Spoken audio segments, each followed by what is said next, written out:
தேவதாஸ் காலமா இருந்தாலும் சரி, வசந்த மாளிகை காலமா இருந்தாலும் சரி, மறைந்து விட்ட மக்கள் திலகம் அவர்களுடைய அன்பேவா காலமானாலும் சரி, லவ் ஸ்டோரி தான். மங்காத்தா ரீ ரிலீஸ்யா, அது கூட அத்தனை புது படத்தை விடுறாங்க, நிக்கலையே, புது படங்கள் விக்கலையே. என்ன காரணம்? தமிழ் சினிமா ஒன்னும் சாதாரண சினிமா உலகம் கிடையாது, பல சாதனைகள் கொடுத்த சினிமா உலகம். இன்னைக்கு கொஞ்சம் அப்படி சறுக்கிக்கிட்டு இருக்கலாம். ஒரு காலகட்டம் சறுக்கணும், ஒரு காலகட்டம் சரித்திரத்தை ஏற்படுத்தும். அது மட்டும் இல்லை, இதே மாசத்துல ஒரு வேளை நம்மளுடைய என்னுடைய இனிய நண்பர் நம்முடைய இளைய தளபதி விஜய் அவர்களுடைய ஜனநாயகன் வருதுன்னா கூட என் படம் உயிர் விஷயம் நான் தள்ளி போவேன். வணக்கம். இன்று என் மகன் சிலம்பரசன் அவர்களுடைய பிறந்த நாளை, அந்த பிறந்த நாள் கொண்டாட்டத்தை சிலம்பாட்டத்துடன் சேர்த்து கொண்டாட வேண்டும் என்று கொண்டாடி கொண்டிருக்கக்கூடிய இன்றைக்கு சிலம்பாட்டம் படத்தின் மறு வெளியீட்டை ரீ ரிலீஸ் செய்ய வேண்டும் என்று துடிப்போடு ஒரு எழுச்சியோடு ஈடுபட்டு கொண்டிருக்கக்கூடிய எல்மா பிக்சர்ஸ் எத்திராஜ் அவர்களே, அவருக்கு கரம் கொடுக்க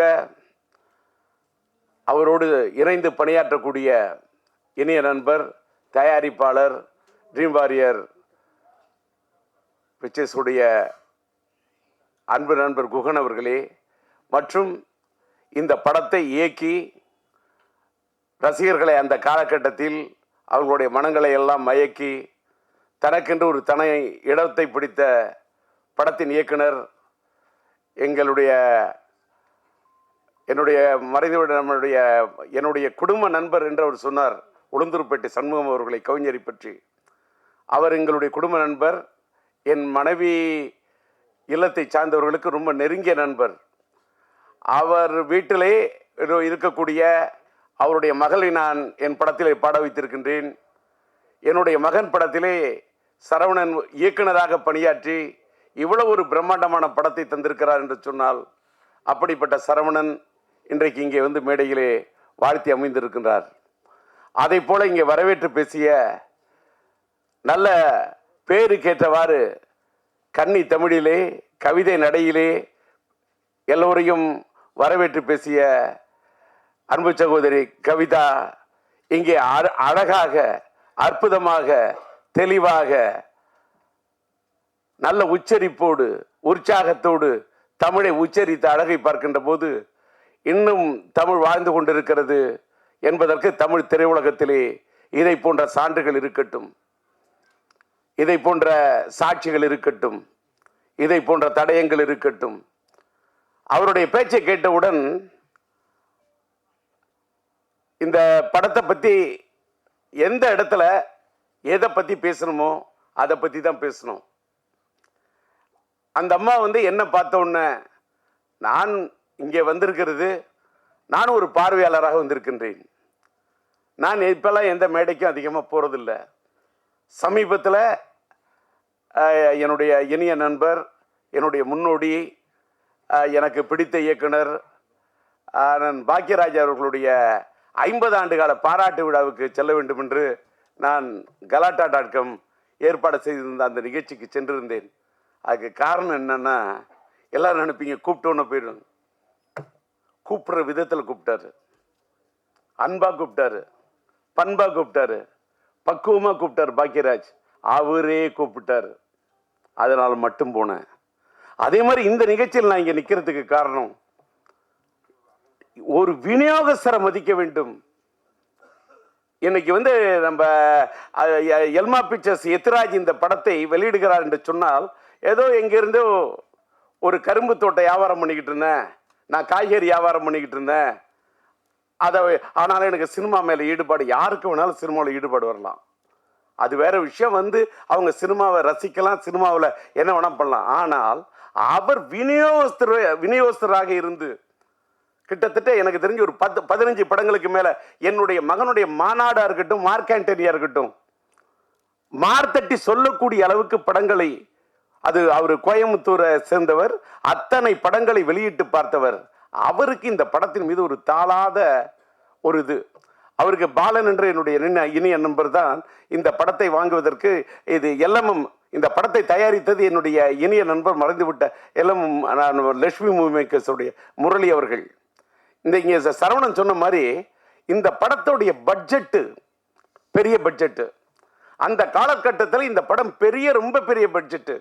அதை எடுக்க அவர் தயங்கிய போது நாம் இன்னைக்கு எல்எம்எம் முரளியோட பையன் கோகுல் அவர் இருக்காரு.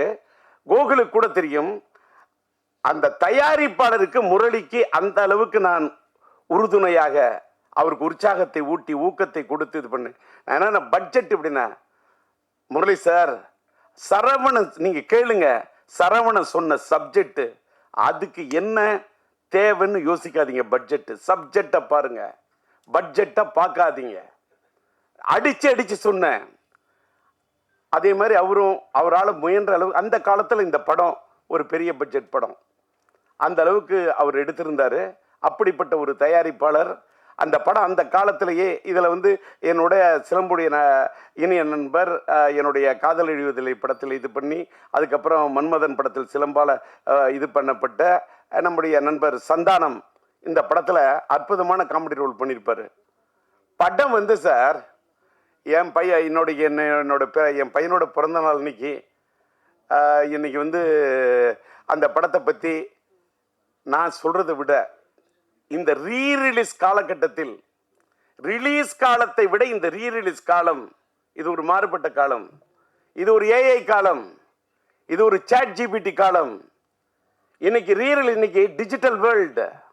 படங்கள்லாம் இன்னைக்கு டிஜிட்டல் அவுட்புட்டில் இன்னைக்கு இருக்கக்கூடிய சவுண்டு எல்லாமே வேற ரேஞ்சு.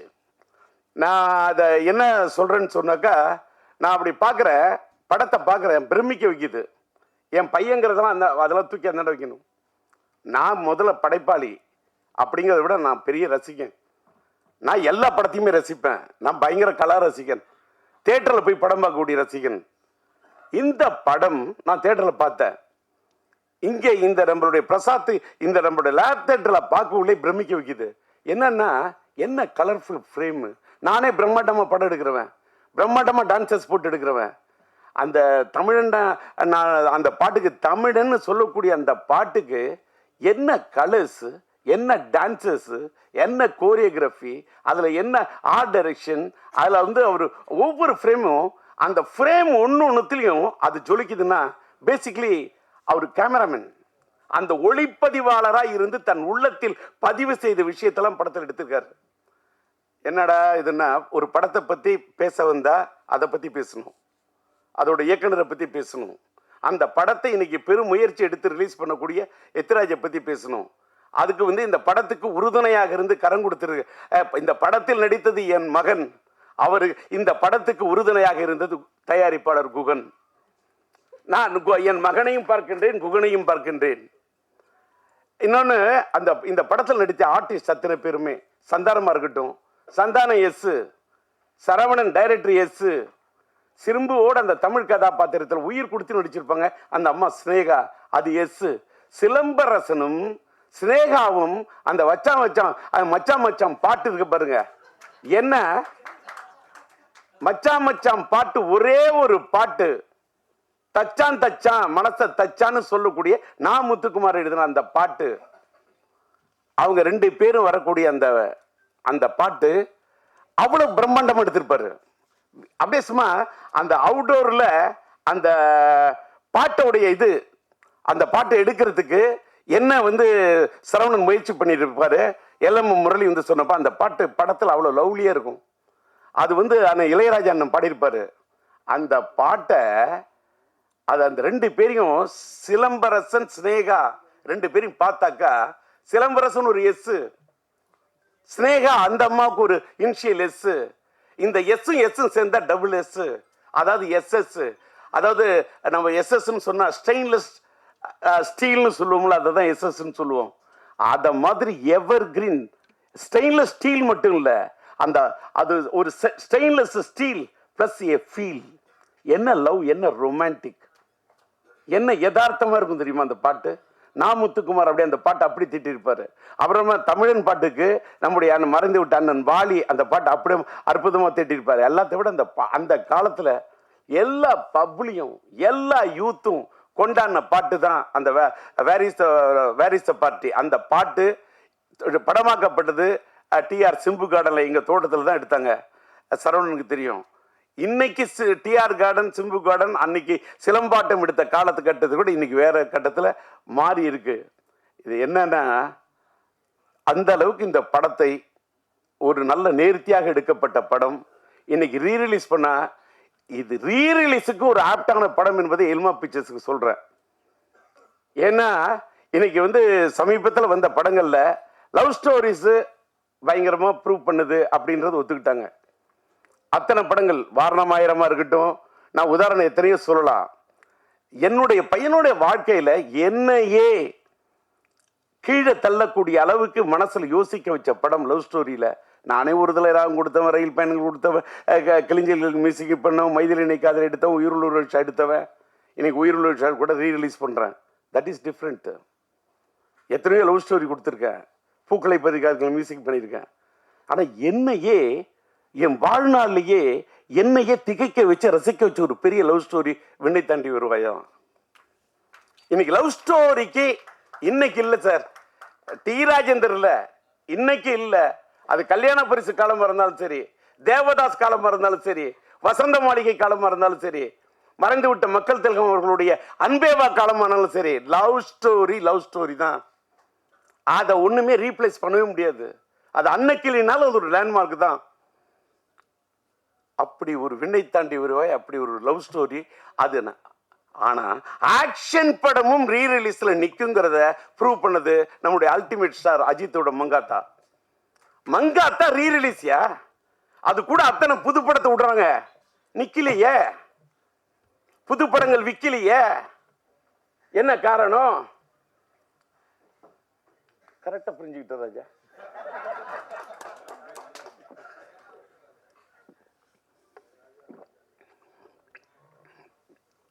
பையனோட பிறந்த நாள் உணர்ச்சி வசப்படாமல் இருக்கணும், தன்மையா பேசணும், மென்மையா பேசணும் அப்படின்னு மென்டலாக என்னை ப்ரிப்பேர் பண்ணிட்டு வந்தேன்.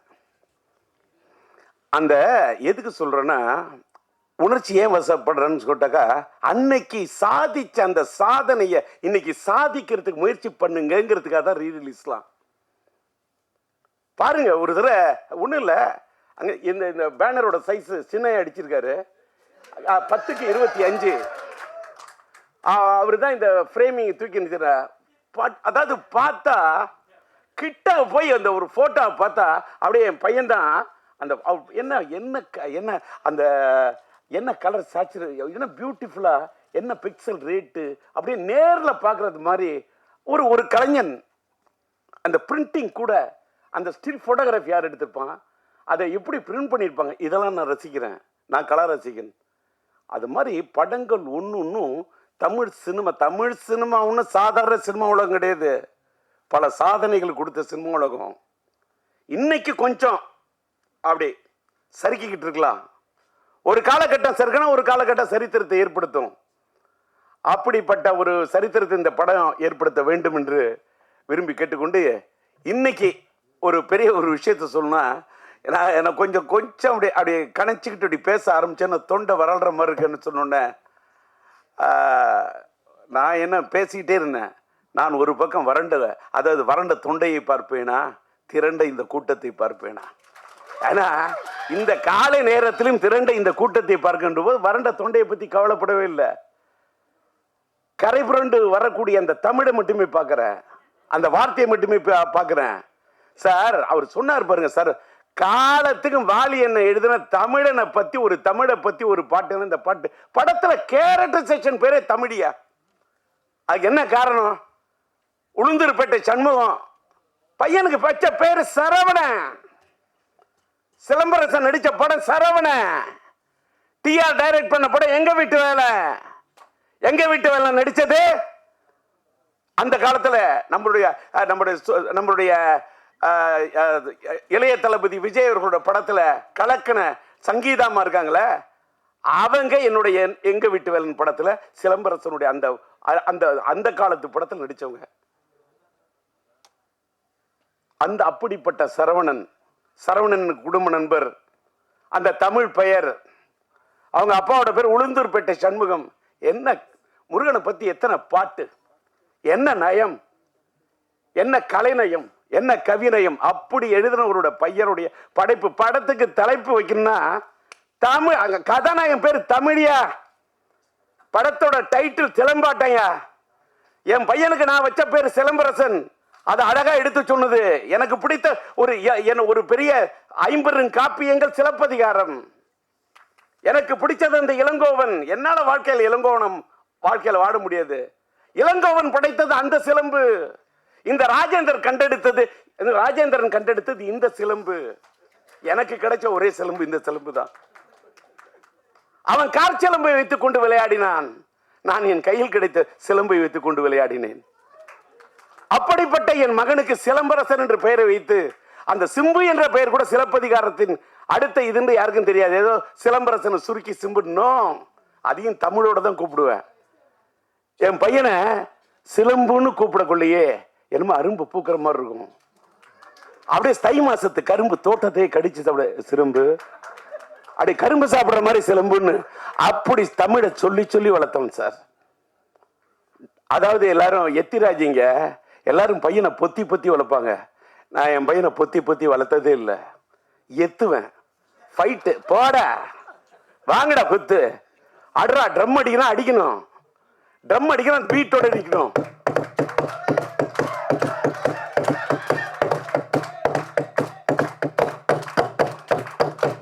கை தட்டணும், தட்டினா வலிக்க கூடாது.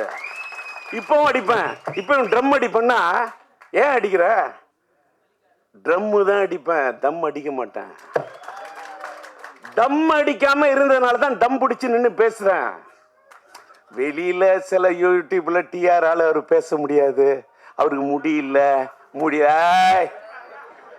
அதெல்லாம் சும்மா பேசுறேன்ல. இப்பவும் பேசுறேன்ல. அன்னைக்கு பார்த்திபன் சொன்னாரு கலாட்டா.comல, சில பேர் பேசுனா மைக்கை பார்த்தா பயம் வரும், ஆனா டிஆர் பார்த்தா மைக்குக்கே பயம் வரும்னாரு. டிஆரை பார்த்தா மைக்குக்கு பயம் இல்ல, டிஆரை பார்த்தா மைக்குக்கே ஒரு மயக்கம். மைக்குன்னா எனக்கு பிடிக்கும், மைக்குக்கு என்ன பிடிக்கும். இப்ப தெரிஞ்சுங்க, ஒரு பொண்ணு உயிருக்கு உயிரை நீ நேசிச்சாதான் அந்த பொண்ணு உங்களை நேசிப்பா. அதான் காதல். லவ் என்பது கண்ணாடி மாதிரி. கண்ணாடியில் நீ ஒன்ன பார்க்கிற மாதிரி ஒரு பொண்ணை பார்க்கணும். கண்ணை பார்த்தா வருவது மட்டும் காதல் அல்ல. உன்னை மாதிரி ஒரு பெண்ணை பார்த்தா தான் காதல். என்ன இந்த வயசுல இந்த ஆள் காதலை பத்தி பேசுறேன். அதனாலதான் உயிரில் ஒரு விஷயம் இந்த மாசமே வேலண்டைன்ஸ் டே காதலர் தினத்தை ஒட்டி வருது. ரீரிலீஸ்க்கு ரெடி ஆயிட்டேன். ஆக்சுவலா பாத்தீங்கன்னா இப்பதான் மேட்ருக்கே வரேன். இன்னைக்கு இந்த இடத்துல என்னுடைய படம் உயிருள்ள ஒரு விஷயம் படத்துக்கு நான் டிஆர் டிஜி மியூசிக் என்ற ஒரு மியூசிக் கம்பெனியை ஆரம்பிச்சு அதுல உயிருள்ள ஒரு விஷயம் படத்துடைய ஆடியோ ரிலீஸ் பண்ணணும்னு நான் பிரசாத்ல இந்த தியேட்டர் லேப் தியேட்டர் பிரசாத்ல நம்ம ஜோதி தான் என்னுடைய நண்பர், அவர்கிட்ட சொல்லி புக் பண்ணி வச்சிருந்தேன். ஆனால் எத்திராஜ் சார் அவர்களும் நம்முடைய ரியாஸ்டர் பணியாற்ற நண்பன் என்னுடைய நண்பன் பிஆர்ஓ நம்முடைய ராஜாவும் நாங்க வேற ஒரு இடத்துல இந்த ஃபங்க்ஷன் முயற்சி பண்றோம், ஆனா ஒரு சூழ்நிலை இல்லை, எங்களுக்கு பிரசாத்தில் தான் வைக்கிற மாதிரி இருக்கும், அந்த காலை நேரத்தை நீங்க புக் பண்ணி வச்சிருக்கீங்களா, நீங்க விட்டு தரணும் அப்படின்னு கேட்டாரு. அது மட்டும் இல்ல, எத்திராஜை வச்சுக்கிட்டே சொல்றேன், இதே 6ஆம் தேதி உயிருள்ள ரிஷா ரீரிலீஸ் பண்ணோம். எனக்கு பிப்ரவரி மாதம் 4ஆம் தேதி மைதிலி அதை ரிலீஸ் பண்ணேன். பிப்ரவரி மாதம் 5ஆம் தேதி என் தங்கிகள் ரிலீஸ் பண்ணேன். 210 நான் பண்ண படங்கள்லாம் பிப்ரவரியில் நிறைய ஹிட்டு கொடுத்துருக்கேன். பிப்ரவரி மாதம் எனக்கு பிடிச்ச ஒரு மாதம். அது ஒரு வேளை எனக்கு பிடிச்ச மாதம் நான் காதலர் தினம் வரக்கூடிய மாதமோ என்னமோ, அதனாலயா அதே மாதிரி பிப்ரவரி மாதம் தான் என் மனைவி பிறந்த நாள். என் மனைவி பிறந்த நாள் இந்த மாதத்தை பிடிக்குமா, இல்லை காதலர் தினம் வர்றதுனால எனக்கு பிடிக்குமா, இல்லை என் மனைவி மேல் இருக்கக்கூடிய காதல் உயிருள்ள ஒரு விஷயம் இந்த காதல் இருக்கிறனால இந்த மாதம் பிடிக்குமா. இந்த மாதத்தில் இந்த அதுவும் பிப்ரவரி 6 எனக்கு இந்த பிடிச்ச தேதி. நானே டிஆர், எனக்கு பிடிச்சது 6, அதனால 6ஆம் தேதி படத்தை ரிலீஸ் பண்ணலான்னு பிளான் பண்ணேன். எத்திராஜ் வந்தார். எங்களுக்கு ஆட்டு தேதி இந்த 6 மாதிரி இருக்கு. இந்த பாலன்னு ஒருத்தர் நண்பர், அவர் அழைச்சிட்டு வந்துட்டாரு. இந்த 6ஆம் தேதி நீங்கள் விட்டு கொடுக்கணுன்னாங்க. சரின்னு 6ஆம் தேதி படம் ரிலீஸுக்கு தேதியை விட்டு கொடுத்தேன். நான் கொஞ்சம் தள்ளி வரேன்னு சொன்னேன். அங்கேருந்து இந்த ராஜா வந்து உங்களுடைய ஆடியோ ரிலீஸை கொஞ்சம் நீங்கள் தள்ளி வச்சுக்கிட்டிங்கன்னா இந்த பிரசாத் தேட்டரை நாங்கள் புக் பண்ணிவிட்டு நாங்கள் எடுப்போம்னு இதை தள்ளி வைக்க சொல்லி ராஜா கேட்டார். ஒரு பக்கம் ராஜா, ஒரு பக்கம் எத்திராஜ் பேரில் பார்த்தாலும் ஒரு ராஜா, இந்த பிஆரோட பேரை பார்த்தாலும் ராஜா, ஒருதலை ராகத்தில் கதாநாயகன் பேர் ராஜா, அது மட்டும் இல்லை என் பேரே உண்மையிலே ராஜா. இந்த பக்கம் ஒரு ராஜா, இந்த பக்கம் ஒரு ராஜா. சரி நீங்களே விழாவை நடத்துங்கன்னு தூவிட்ட ரோஜா. ஏன்னு கேட்டா அதுக்கு தகுந்த மாதிரி நான் இன்னைக்கு ஒரு டிஆர் டிஜி மியூசிக்னு ஒன்று ஆரம்பிக்கிறோமே. என் பையனோட பிறந்த நாளில் அதை பிறக்க வைப்போம். ஒரு மியூசிக் கம்பெனி, இன்னைக்கு மியூசிக் கம்பெனியில் பெரிய ஏகப்பட்ட பிரச்சனை. அதெல்லாம் பேசுனா தலைப்பு மாறிடும், அதை மறுபடியும் தனியாக பேசுகிறேன். இன்னைக்கு வந்த இடத்துல வந்தது மட்டும் பேசணும், கண்டதையும் பேசுனா அது முறை இல்லை. அதனால கொடுத்துட்டேன். இந்த தேதியும் விட்டு கொடுத்தேன், இந்த இடத்தையும் விட்டு கொடுத்தேன். சார் எனக்காக என்னையும் கொடுத்தேன். என்னை கொடுத்து தானே சார் என் பையனே வந்தான். என்ன கொடுத்து என் பையனுக்காக என்ன வேணா கொடுப்பேன், எதை வேணா கொடுப்பேன், என்னையே கொடுப்பேன், என்ன எதை வேணா கொடுப்பேன், என் வாழ்க்கையை கொடுப்பேன். இடத்தை கொடுத்தேன், என் பையனுக்கு நான் தடத்தை கொடுத்தேன், என் பையனுக்கு இடத்தை கொடுத்தேன், என் பையனுக்கு படத்தை கொடுத்தேன். அதனாலதான் இன்னைக்கு சரவணன் சொன்ன மாதிரி இத்தனை 5 வருஷம் இல்லையா, 50 வருஷம் வந்தா கூட நாங்க சிம்புவோட ரசிகன் இருக்கான் பாரு. சிம்புவோட ரசிகன், யாருக்கு இப்படி ஒரு ரசிகன் கிடைக்க கூட, அப்படி ஒரு பேரை எடுத்து அப்படி ஒரு ரசிகர்களை சம்பாதிச்சிருக்க ஒரு பையனை பெற்றிருக்கேன். இன்னைக்கு காலையில் நம்மளுடைய சூளம் படத்தோட டைரக்டர் நம்மளுடைய எம் பாஸ்கருடைய மகன் பாஸ்கர் வந்து ஒரு பேட்டி கொடுத்துருக்காரு போல இருக்கு. யூடியூப்ல பார்த்தேன். காலையில் 4 மணிக்கெல்லாம் எழுந்துச்சேன். ராஜாட்ட சொல்லிட்டு எத்தனை மணிக்கு, நான் 8:30 மணிக்கு நான் ரெடி ஆகிட்டு இருக்கேன். ராஜா ஹேருக்கெல்லாம் ரெடி 8:30 மணிக்கு வரும். இல்லை எல்லாரும் அசம்பிள் ஆகிட்டு இருக்காங்க. இப்போதான் ஃப்ளைட்டில் ப்ரொடியூசர் வர்றாருன்றார். அடப்பாவி, என்னப்பா இப்படி சொல்கிற? நான் காலையில் 4 மணிக்கே எழுந்துச்சு ரெடி ஆகிட்டேன். நான் வாழ்க்கையில் ட்ரெயின் ஸ்டூடெண்ட்டு. ரயில் பயணங்களில் போய் காலையில் 6:40 ட்ரெயினை பிடிக்கணும். 4 மணிக்கு எழுந்திருக்கிறாள்.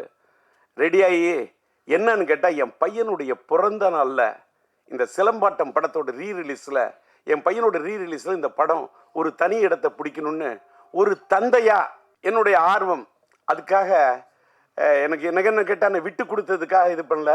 நான் என் பையனுக்காக தள்ளி வரேன். என் பையனுக்காக தள்ளி வராமல் நான் யாருக்காக தள்ளி வருவேன்? அது மட்டும் இல்லை, இதே மாதத்தில் ஒரு வேலை நம்மளுடைய என்னுடைய இனிய நண்பர் நம்முடைய இளைய தளபதி விஜய் அவர்களுடைய ஜனநாயகன் வருதுன்னா கூட என் படம் உயிரோட விஷயம் நான் தள்ளி போவேன். சார் நான் என் நண்பர்னு மட்டும்தான் சொன்னேன். அதுக்கு மேலே நீ கற்பனை பண்ணிக்கிட்டு பேனாவை எடுத்துக்கிட்டு அப்படி கேமராவை தூக்கிக்கிட்டு ஒளிப்பெருக்கியை பிடிச்சிக்கிட்டு வந்துடாதீங்க நண்பா. நண்பராக பார்க்குறேன். அவரு என் கலை உலக நண்பர். நான் புலியிலேயே போய் புடின்னு பிடிச்சாள். அதனால் விட்டுருங்க.